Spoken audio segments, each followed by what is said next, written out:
Bugun 21 yanvar, havo juda ham sovuq. Men uchun juda ham xursandchilik kun. Umr yo'ldoshim, turmush o'rtog'im, mehribonim Zabikamning tug'ilgan kunlari. Juda ham uzoq kutganman. Aynan shunaqa usulda tabriklashi, shunaqa sovg'a berishi uzoq kutdim, to'g'risi. Mana bugunga nasib qilgan ekan. Bu yerda ham ularning mehnatlari ham o'zimning mehnatimni birikmasidan hosil bo'lgan sovg'a bu. Zabika, sizga hammasi uchun rahmat. Menga 8 yil ichida menga bergan mehringiz, har doim xursandchiliklaringiz hammasi uchun rahmat aytmoqchiman.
Soat уже 12 bo'lishiga hozir qarang.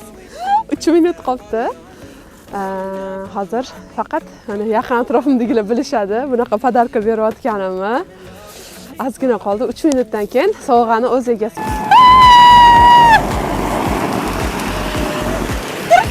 Podarkani olib keling. Men oltin qizlar oltin. Oltin, men oltin qizlar. Oching.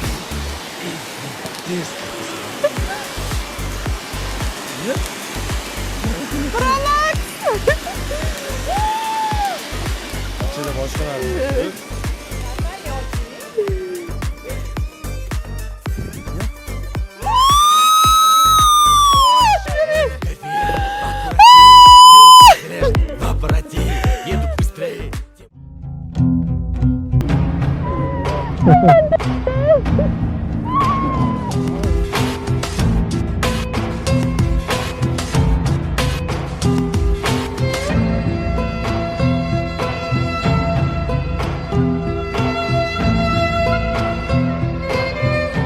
O'z egasiga topshirildi. Yuzliga kirgan martabalaring ulug' bo'lsin, topgan tutganlaring har doim yaxshiligi, yaxshi to'yligi, yaxshi kunligi buyursin. Shu yaxshi kunlaringda bizni sherik bo'lib, Xudo akam mollariga ham, xudolarning eson sog' salomat bo'lib ketsinlar. Dardlarga Alloh shifo bersin. Robbana otina fid dunyo hasanatan va fil oxirati hasanatan va qina azoban nar. Rahmatga va rahmat.